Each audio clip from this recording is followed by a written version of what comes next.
Exit পলটো এটা অনুমানহে কৰা হয়। কেতিয়াবা এইটো সঠিক হয়, কেতিয়াবা একেবাৰে উল্টাও হয়, কেতিয়াবা ওচৰা ওচৰিও যায়। হিচাপ কিতাপখিনি আমি বিভিন্ন সময়ত দেখিছোঁ। গতিকে পোনছাতে মই ইয়াক নাকচো কৰিব বিচৰা নাই আৰু এইটো গ্ৰহণো কৰিব বিচৰা নাই একেবাৰে। অনুমান এটা বিভিন্ন এজেঞ্চিজ তেখেতসকলে বহুতৰ পৰা অপিনিয়ন লৈ খা খবৰ লৈ এটা অনুমান তেখেতসকলে কৰে। গতিকে আমি 4 তাৰিখলৈকে অপেক্ষা কৰিবই লাগিব। কেইবাটাও ষ্টেটৰ এক্সিট পল যিটো মই যোৱাকালি দেখিছোঁ বহুকেইটা এজেঞ্চি, অসমতো গোটেইকেইটা এজেঞ্চিয়ে বিজেপি NDA মিত্ৰজোঁটৰ 80ৰ পৰা 90, 100লৈকে আসন দেখাইছে আৰু বাকী বিৰোধী দলসমূহৰ 25, 30, 35, 40ৰ ওপৰত দেখুওৱা নাই, এনেকুৱা এটা দেখিছোঁ মই। এতিয়া মই সেইটোৱে ক'ব বিচাৰিছোঁ যে 4 তাৰিখলৈকে আমি অপেক্ষা কৰিলে এইটো ক্লিয়াৰ হ'ব, কিন্তু ইমান এটা ব্যৱধান হ'ব নালাগে। মোৰ ধাৰণা হিচাপে অসমতো বিজেপি আৰু নন বিজেপিৰ মাজত নেক টু নেক ফাইট হ'ব লাগে। চৰকাৰ কাৰ হ'ব ক'ব পৰা নাযায়, এইটো 4 তাৰিখলৈকে আমি অপেক্ষা কৰিব লাগিব। তো ইমান এটা ব্যৱধান হ'ব বুলি মই নাভাবোঁ আৰু অপেক্ষা কৰোঁ আহক 4 তাৰিখলৈকে। ৱেষ্ট বেংগলৰ মই চাইছোঁ 5-6টা এজেঞ্চিৰ 6-7টা, 4-5টা বিজেপিৰ চৰকাৰ হোৱাৰ সম্ভাৱনা দেখাইছে। 2টামান এজেঞ্চিয়ে আপোনাৰ তৃণমূল কংগ্ৰেছৰ সম্ভাৱনা তেখেতসকলে দেখাইছে, আসন বেছি দেখাইছে, কিন্তু তাতে অলমষ্ট নেক টু নেক ফাইট এটা দেখাইছে ৱেষ্ট বেংগলত। তো মই যোৱা কেইদিনৰ পৰা ৱেষ্ট বেংগল নিৰ্বাচন যিটো ৱাটচ কৰি আছোঁ, দেখি আছোঁ, মোৰ লাগিছে তাতে ফাইট এটা হ'ব, কিন্তু তৃণমূল কংগ্ৰেছ চৰকাৰ ৰিটাৰ্ণ হ'ব লাগে। সেইটো লৈ আমি 4 তাৰিখলৈকে অপেক্ষা কৰিব লাগিব। TMC হয়তো বেক কৰিব ৱেষ্ট বেংগল, তেনেকুৱা এটা ধাৰণা আমাৰ হৈছে। বাকী ৰাজ্যবিলাকতো আপোনালোকৰ সন্মুখত আছে। মই আৰু তামিলনাডু আৰু পণ্ডিচেৰী আৰু কেৰালাম সেই বিষয়ে মানুহৰ আগত আছে, গতিকে সেইখিনি আৰু বিশ্লেষণ কৰিব বিচৰা নাই। আকৌ কৈছোঁ, অসমৰ যিটো আছিল আপোনাৰ বিৰোধী মিত্ৰজোঁটে তেখেতসকলে অখিল গগৈ ডাঙৰীয়া, লুৰিণজ্যোতি গগৈ, কংগ্ৰেছ মিলি আপাৰ আছামত নিৰ্বাচন খেলিলে। হয়তো আমি ধাৰণা কৰিছোঁ যে তেখেতসকলে আপাৰ আছামৰ পৰাতো বিজেপিতকৈ বেছি আসন আনিব পাৰিলে ভাল আছিল। বিজেপি বিৰোধী এটা চৰকাৰ অসমত আমিও বিচাৰোঁ। তো কিমানখিনি পাৰিব সেইটোতো 4 তাৰিখ স্পষ্ট হ'ব। এতিয়া এক্সিট পলে কিন্তু সেইটো স্পষ্ট হোৱা নাই। তেখেতসকলে যেনেকুৱা ডাঙৰ ডাঙৰ কথা কৈছিল অখিল গগৈ, লুৰিণ গগৈ, UDFক লগত ল'ব নালাগে, UDFত লগত নল'লে গোটেই আপাৰ আছাম জয় কৰিব, হিন্দু বেল্টৰ গোটেই আসনখিনি পাব, তেনেকুৱা কিন্তু এক্সিট পলৰ মানে অনুমানত তেনেকুৱা ওলাই অহা নাই। কিন্তু তথাপি আমি আশা কৰিম যে বিজেপি বিৰোধী এটা চৰকাৰ হওক আৰু বিজেপি বিৰোধী যিটো মিত্ৰজোঁট আছে তেখেতসকলৰ আসনৰ সংখ্যা বৃদ্ধি হওক, এইখিনি কথা। আচ্ছা, আমাৰ আৰু থাকিল UDF সম্পৰ্কে এক্সিট পল বিভিন্ন আপোনাৰ 3খন, 5খন, 6টালৈকে এনেকুৱা আসন দেখাইছে।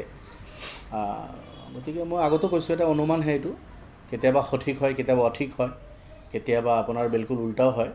গতিকে আমি কিন্তু ইয়াতকৈ বেছি আসন আশা কৰিছোঁ। আমি এইটো আশা কৰিছোঁ যে 12+, 10-12খন আসন UDFত আহিব লাগে। মই তাকে কৈছোঁ, অসমতো গোটেইকেইটা এজেঞ্চিয়ে বিজেপি চৰকাৰ মানে NDA মিনছ বিজেপি আৰু তেখেতসকলৰ সহযোগী তেখেতসকলৰে দেখাইছে। আৰু মুখ্যমন্ত্ৰী কোন হ'ব এইটো বিজেপি দলৰ হ'ব। তথাপি আমি 4 তাৰিখলৈকে অপেক্ষা কৰিব লাগিব। গোটেইকেইটা এজেঞ্চিয়ে বিজেপিৰ এবছলিউট মেজৰিটি দেখাইছে, 80, 90, 100 পাৰলৈকে দেখাইছে। কিন্তু মোৰ ধাৰণা হিচাপে নেক টু নেক ফাইট এটা হ'ব লাগে। বিজেপি NDA আৰু নন NDAৰ মাজত এটা ক্ল'জ ফাইট এটা হ'ব বুলি মোৰ ধাৰণা। আহক আমি 4 তাৰিখলৈকে অপেক্ষা কৰোঁ। মই নিৰ্বাচন নিজে খেলিছোঁ। মোৰ কৰ্মী ৱৰ্কাৰ সহযোগী যিসকল আছিল তেখেতসকলে মোক সহায় কৰিছে, পৰিশ্ৰম কৰিছে। আৰু আমাৰ দলৰ মাজৰ পৰাতো 2-এজন এনেই ওলাই গৈছে।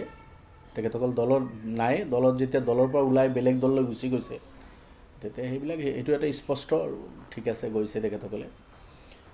তো যিখিনি মানুহ দলত আছিলে সেইখিনি দলৰ হৈ কাম কৰিছে। আৰু এইটোতো আচলতে বিগত দিনবোৰত কংগ্ৰেছত এই পৰম্পৰাটো কংগ্ৰেছত আছিল, কিন্তু এইবেলি বিজেপিতো হৈছে বুলি বিজেপিৰ যিসকল কেণ্ডিডেট আছে তেখেতসকলে মুখ খুলি আছে।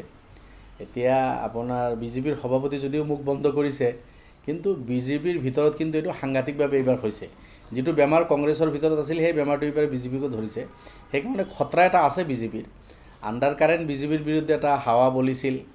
আকৌ যদি বিজেপিৰ নেতাকৰ্মীবিলাকে তেখেতসকলৰ প্ৰাৰ্থীবিলাকক চিপৰাং মাৰিছে, তেতিয়া অঘটন ঘটি যাব পাৰে অসমত। সেইকাৰণে মই কৈছোঁ যে যিটো ৰেজাল্ট 4 তাৰিখলৈ অপেক্ষা কৰক। ফাইটটো যেনেকৈ এক্সিট পোলে দেখাইছে তেনেকৈ নহ'বও পাৰে, কেতিয়াবাতো উল্টাও হয়। এতিয়া আজিৰ বিজেপি কেতিয়াবা দেখিলে এনেকৈ লাগে এইটো পুৰণি কংগ্ৰেছেই লাগে। অসমৰ যি বিজেপি, হেমন্ত বিশ্ব ডাঙৰীয়াৰ পৰা আৰম্ভ কৰি আপোনাৰ তেখেতৰ সহযোগী পীযুষ হাজৰিকা, জয়ন্ত মল্ল বৰুৱা, অজন্তা নেওগ, গোটেই মন্ত্ৰীসভাৰ এইবাৰ আৰু প্ৰদ্যুৎ বৰদলৈ কংগ্ৰেছৰ MP থাকোঁতেই বিধায়ক। চাওক কিমান বিজেপিৰ প্ৰতি মোহ। কংগ্ৰেছৰ পৰা ইমান সুবিধা ল'লে, কংগ্ৰেছৰ MP হৈয়ে আছে আৰু 3 বছৰ কাৰ্যকাল আছে, তাৰপিছতো MP পদ এৰিবলৈ সাজু, বিজেপিৰ বিধায়ক পদ লৈ সন্তুষ্ট। তো এনেকৈ কংগ্ৰেছৰ নেতা আছে, তাৰপিছতো কংগ্ৰেছে আমাক ব্লেম কৰা হাঁহি উঠে। কংগ্ৰেছৰ সভাপতি 5 বছৰ সভাপতি থাকি ক্ৰীম খালে কংগ্ৰেছৰ, 2টা ইলেকশ্যন কংগ্ৰেছৰ পৰা হাৰিল, 2টা ইলেকশ্যন কংগ্ৰেছৰ পৰা জিকিল, এতিয়া গৈ বিজেপিৰ টিকেট লৈ নিৰ্বাচন খেলিছে। তো কংগ্ৰেছত এনেকুৱা ডাঙৰ ডাঙৰ মানে বিজেপি প্ৰেমী মানুহ থকাৰ পিছতো আৰু এজনৰ পিছত আন এজন বিজেপিলৈ গৈছে, তাৰপিছতো যে কেতিয়াবা কংগ্ৰেছৰ কিছুমান মানুহে AUDF দলক ব্লেম কৰে, আমাক ব্লেম কৰে, হাঁহি উঠে এই কথা বাৰ্তাবিলাক। তো আপুনি যিটো কৈছে যে কংগ্ৰেছৰ পৰাই বেমাৰটো বিজেপিলৈ গ'ল নেকি, আজিৰ অসমৰ যিটো বিজেপি এইটোতো কংগ্ৰেছৰো এটা ছেকেণ্ড ভাৰ্জন। গতিকে পুৰণি বিজেপিখিনিতো ছাইডে হৈ গৈছে। বেচেৰা ৰঞ্জিত দাস এনেকৈ 2 এজন আছিল, সেইখিনিকো বোলে এইবাৰ চিপৰাং মাৰিছে। চিপৰাং মাৰি যদি এইখিনিকো ছাইড কৰি দিয়ে, আল্টিমেটলি কংগ্ৰেছত বিজেপি থাকি যোৱা বিজেপিখিনি গোটেইখিনি পুৰণি কংগ্ৰেছ। মাৰ্জিনটো কৈ দিয়া উচিত নহয়, এইটো 4 তাৰিখে স্পষ্ট হ'ব, বেছি দিন নাই, বহুদিন অপেক্ষা কৰিলোঁ। ওপৰৱালাৰ ওচৰত আশা ৰাখিছোঁ জিকিম ইনশাল্লাহ। আৰু ফাইট হৈছে, তাতে 3কোণীয়া যুঁজ এটা হৈছে। গতিকে মই ভাবোঁ কম ভোটৰ ব্যৱধান এটা হ'ব আৰু আশাবাদী মই ইনশাল্লাহ ওলাই যাম। চাওক, আমাৰ মাননীয় সভাপতি আজমল চাহাবে আগতে কৈছে, ময়ো বহুবাৰ কৈছোঁ যে বিজেপি বিৰোধী চৰকাৰ গঠন হোৱাৰ যদি কোনো সুযোগ ওলায়, নিশ্চিতভাৱে আমি সমৰ্থন কৰিম আৰু আমি অসম আৰু অসমীয়াৰ কাৰণে ছেক্ৰিফাইচ কৰাৰ কাৰণে প্ৰস্তুত আছোঁ। অলদো কংগ্ৰেছ আৰু তেখেতসকলৰ সহযোগীসকলে নিৰ্বাচনৰ আগত যি ব্যৱহাৰ আমাৰ লগত কৰিছে, কিন্তু সেই চব বস্তু এক ছাইডত ৰাখি যদি বিজেপি বিৰোধী চৰকাৰ গঠন হোৱাৰ কোনো পৰিৱেশ হয়, নিশ্চিতভাৱে আমাৰ সমৰ্থন থাকিব। বিজেপি বিৰোধী সেই চৰকাৰ, অনা বিজেপি চৰকাৰক আমি সমৰ্থন দিম আৰু আমি সহযোগ কৰিম।